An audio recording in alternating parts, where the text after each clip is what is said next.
Ẹ kú dédé ìwòyí o. Ìròyìn lérèfé ni mo mú wá sí etí ìgbọ́-yín láti ẹnu ọmọ yín ìyáàfin Lydia Ọbọ́falẹ́yẹ. Ìjọba orílẹ̀-èdè United Kingdom ti kéde ìgbèdéke ohun ìdáàbò tuntun lórí gbígba àwọn òṣìṣẹ́ ọmọ orílẹ̀-èdè mìíràn fún àwọn iṣẹ́ tí ó lé ní 100 kan gẹ́gẹ́ bí ètò láti dín àwọn ọmọ orílẹ̀-èdè mìíràn kù tí wọ́n ń bọ̀dì sí orílẹ̀-èdè àwọn. Ilé-iṣẹ́ tí ó ń rí sí ètò ìwọlé ohun ìjáde kúrò lórílẹ̀-èdè náà, Home Office, ni wọ́n ṣe àtẹ̀jáde ọ̀rọ̀ yìí lórí ẹ̀rọ alátagbà X ní òwúrọ̀ ọjọ́ Àbámẹ́ta. Wọ́n wá ṣàlàyé síwájú wípé ó jẹ́ ọ̀nà láti ṣí àǹfààní iṣẹ́ sílẹ̀ fún àwọn òṣìṣẹ́ ọmọ orílẹ̀-èdè àwọn British workers, kí àwọn sì tún ṣe àtúntò ètò ìwé bíbọ̀dì sí orílẹ̀-èdè àwọn visa system. Ìdí nìyí tí wọ́n fi kéde wípé àwọn iṣẹ́ tí ó lé ní 100 kan ni kò wà fún àwọn ọmọ orílẹ̀-èdè mìíràn bí kò ṣe àwọn ọmọ orílẹ̀-èdè àwọn nìkan. Ìgbésẹ̀ yìí sààmì ohun ọ̀tun láti ọ̀dọ̀ olórí orílẹ̀-èdè náà, Prime Minister Sir Keir Starmer, ẹni tí ó ṣẹ̀ṣẹ̀ gba ipò ní ọjọ́ 5 oṣù keje July 5 ọdún 2024 lọ́wọ́ Rishi Sunak. Bí ó tilẹ̀ jẹ́ wípé àwọn alátakò ti kìlọ̀ fún wípé ìlànà ètò tuntun yìí lè ṣe àkóbá fún àwọn ilé-iṣẹ́ tàbí kí òṣìṣẹ́ dínkù ní ẹ̀ka kọ̀ọ̀kan bíi ẹ̀ka ètò ìlera àti títọ́jú àwọn ará ìlú Health and Social Care. Àwọn tí ìlànà ètò tuntun náà kàn kò ju àwọn ọmọ orílẹ̀-èdè mìíràn tí wọ́n ti gbé ọkàn ohun ẹ̀mí wọn lé àwọn iṣẹ́ náà. Ṣùgbọ́n ilé-iṣẹ́ tí ó ń rí sí wíwọlé àti jíjáde ní orílẹ̀-èdè yìí, Home Office, kò tíì ṣe àtẹ̀jáde ní ẹ̀kúnrẹ́rẹ́ àwọn iṣẹ́ náà. Ẹ̀kúnrẹ́rẹ́ ìròyìn eléyìí wà nínú ìwé ìròyìn Punch.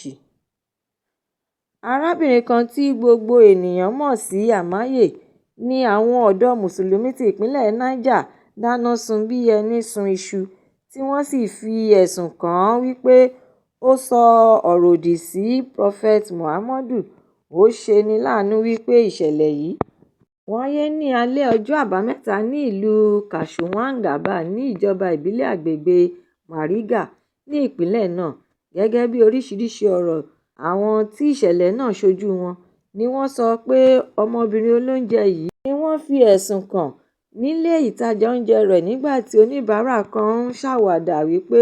òun fẹ́ẹ́ fẹ́ ẹ, tí oníbàárà náà wá ń fi ọ̀rọ̀ wòlíì prophet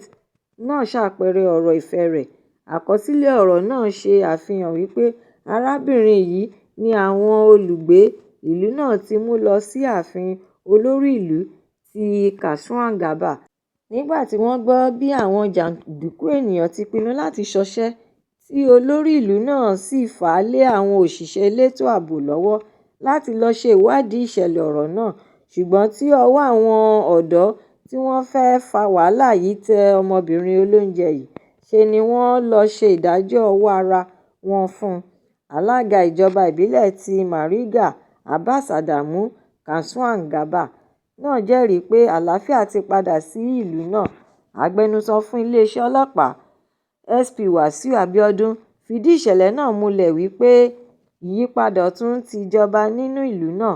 Abiodun tún wá ṣe àfihàn ọ̀rọ̀ náà síwájú wípé wọ́n ti dáná sun obìnrin náà kí àwọn òṣìṣẹ́ elétò ààbò tó dé ibi tí ìṣẹ̀lẹ̀ náà ti wáyé. Ó tún wá jẹ́ kí ó di mímọ̀ wípé ìwádìí fífi ọwọ́ ṣìkún òfin mú àwọn ọ̀daràn tí wọ́n ń ṣiṣẹ́ ńlá ibi yìí àti fífi ìjìyà tó tọ́ jẹ gbogbo àwọn ẹni tí adé ìwà ìbàjẹ́ náà bá ṣí mọ́ lórí sì ń lọ lọ́wọ́. Ẹ̀kúnrẹ́rẹ́ ìròyìn eléyìí náà wà nínú ìwé ìròyìn Daily Post. Olórí Ifá kan tí orúkọ rẹ̀ ń jẹ́ Ifáyẹmí Ẹlẹ́bùíbọn ti dá sí ìfàǹfà lórí ọ̀rọ̀ tí ó ń jà ràìnràìn nílẹ̀ láàrin Ọọ̀ni of Ifẹ̀, Ọba Ẹnìtàn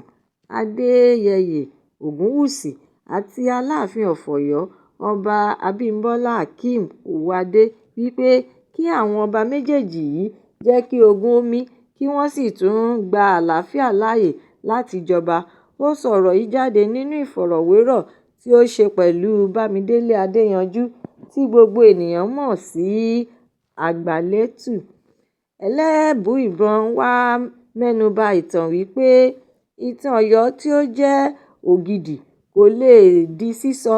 láì fi ìtàn Ifẹ̀ sí. Bẹ́ẹ̀ náà ni ìtàn Ifẹ̀ kò lè yára rẹ̀ kúrò lára ìtàn Ọ̀yọ́. Ó wá ṣàfikún ọ̀rọ̀ rẹ̀ wípé tí wọ́n bá gba àlàáfíà láàyè, gbogbo gbọ́nmi-sí-omi-ò-tó kò ní wáyé rárá. Ọ̀rànmíyàn tí ó dá Ọ̀yọ́ sílẹ̀ wá láti Ilé-Ifẹ̀, nítorí ìdí èyí ni òun ṣe ń sọ wípé kò sí bí wọ́n bá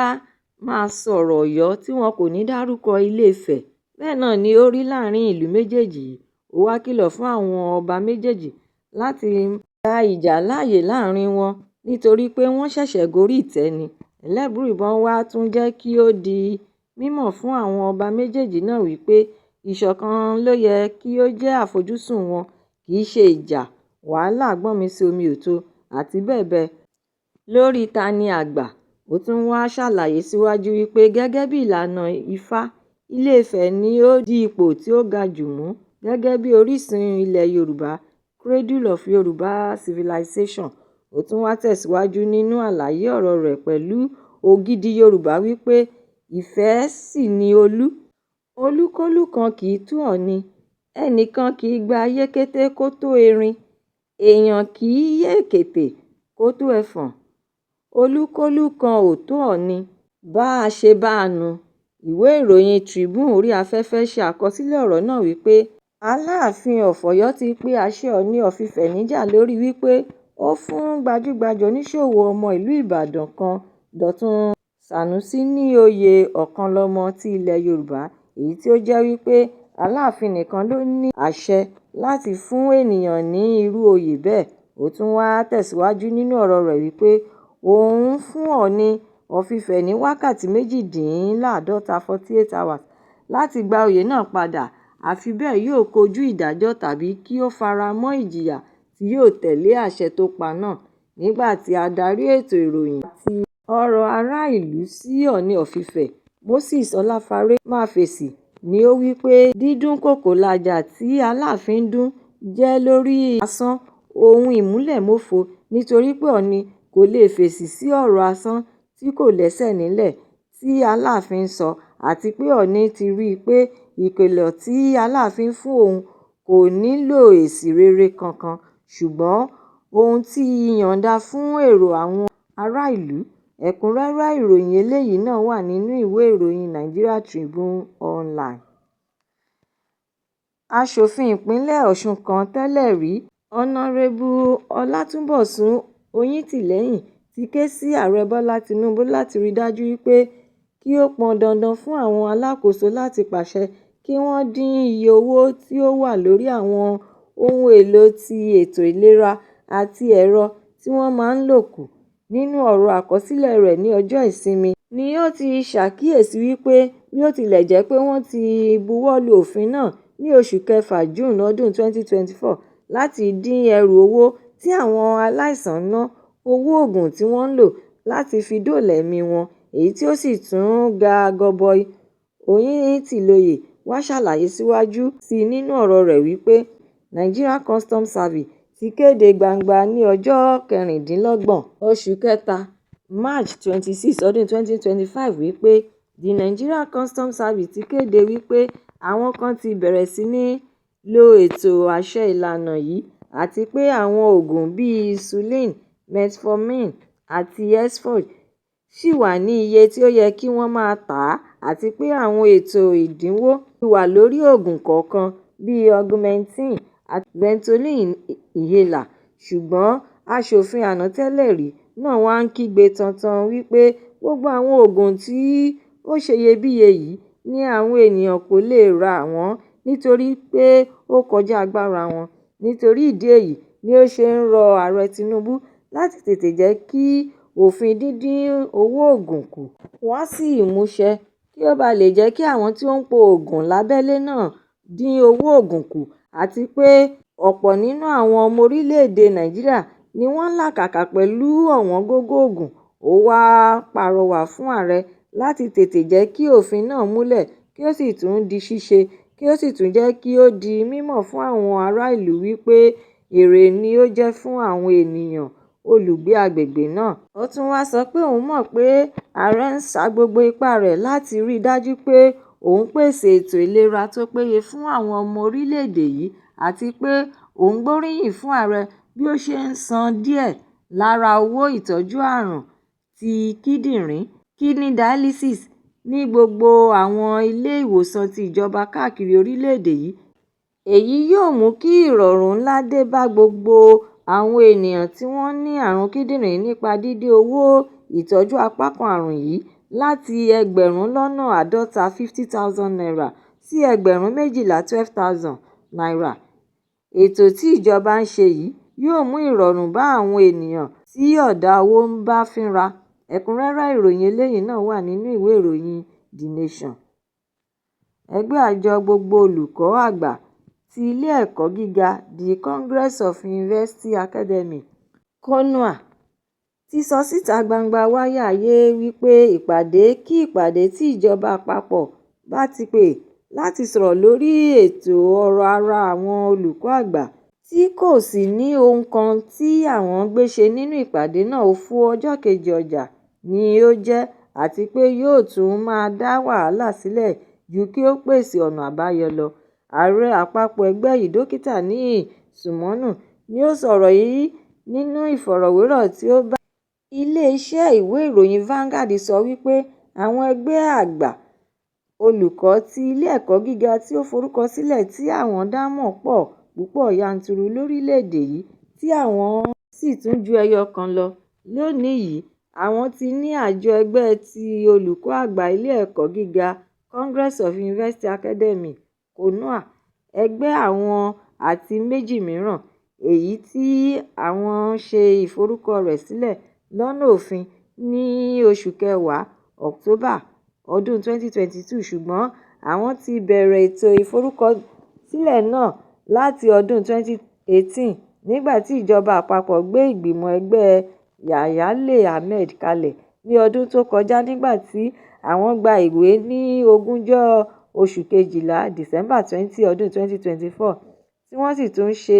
àfihàn ìgbìmọ̀ náà fún àwọn. Títí di òní yìí, wọn kò tíì pe àwọn fún ìpàdé kankan àti pé ohun tí ó dá àwọn lójú ni pé wọn kò lè fa orí olórí lẹ́yìn olórí, èyí tí ó túmọ̀ sí pé wọn kò lè sọ ọ̀rọ̀ tí ó bá jẹ mọ́ ọ̀rọ̀ àwọn láìsí àwọn níbẹ̀. Ó wá tẹ̀síwájú nínú ọ̀rọ̀ rẹ̀ wípé àjọ àwọn ẹgbẹ́ òṣìṣẹ́ lágbàáyé International Labour Organization Convention 98 tí ó bá jẹ́ pé ọ̀pọ̀lọpọ̀ ẹgbẹ́ òṣìṣẹ́ ló farahàn nínú ìpàdé náà tí kìí ṣe gbogbo ẹgbẹ́ òṣìṣẹ́ pátápátá, irú ìpàdé náà kò fi ìdí múlẹ̀ rárá àyàfi kí gbogbo ẹgbẹ́ òṣìṣẹ́ wà níbẹ̀ nítorí pé ó ti tako òfin ẹgbẹ́ Trade Union Act tí ó sì tún ti ṣe lòdì sí òfin Tenant ti ọdún 1999 Constitution ti orílẹ̀-èdè Nàìjíríà gẹ́gẹ́ bí wọ́n ṣe ṣe àtúntò ohun àtúnṣe rẹ̀. Sùmọ́nù wá fi kún ọ̀rọ̀ rẹ̀ wípé ẹgbẹ́ àwọn kò lè fi ọ̀rọ̀ ara àwọn olùkọ́ àgbà ṣeré nítorí náà ni àwọn ṣe pé ìjọba àpapọ̀ kí wọ́n tètè ṣe ohun tí ó yẹ nípa dídásí ètò ẹ̀kọ́. Ó tún wá ṣàlàyé síwájú nínú àfikún ọ̀rọ̀ rẹ̀ pé àwọn ẹgbẹ́ ASUU ṣe ìwọ́de ní ọ̀sẹ̀ tí ó kọjá ṣùgbọ́n ẹgbẹ́ àwọn CONUA lérò wípé ìjọba àpapọ̀ yóò dá àwọn ẹgbẹ́ ASUU nìkan lóhùn láì pe ẹgbẹ́ àwọn náà àti pé yàtọ̀ sí ẹgbẹ́ ASUU àti CONUA, àwọn ẹgbẹ́ mìíràn tí àwọn olùkọ́ elétò ìlera, oníṣègùn òyìnbó àti ti eyín Medical and Dental Consultants Association of Nigeria (MDCAN) náà wà gẹ́gẹ́ bí ẹgbẹ́ olùkọ́ ti ilé ẹ̀kọ́ gíga. Ẹ̀kúnrẹ́rẹ́ ìròyìn eléyìí náà wà nínú ìwé ìròyìn Vanguard. Ìròyìn lérèfé tòní kò ní jù báyìí lọ nítorí pé kí n lọ bẹ̀ oge. Ẹ tún pàdé mi lọ́la fún àkọ́tún ìròyìn lérèfé mìíràn láṣẹ Èdùmàrè. Ẹ má ṣe aláìlọ kàn sí YouTube channel ìròyìn lérèfé kí ẹ bá mi subscribe kí ẹ sì tún jọ̀wọ́ bá mi fi èròǹgbà yín ránṣẹ́ sórí rẹ̀ kí ẹ bá lè ní àǹfààní láti máa gbádùn ìròyìn lérèfé síwájú àti síwájú sí i. Ẹ ṣé mo dúpẹ́ tí ẹ̀ ń tẹ́tí gbọ́ mi nígbà gbogbo. Ó dàbọ̀.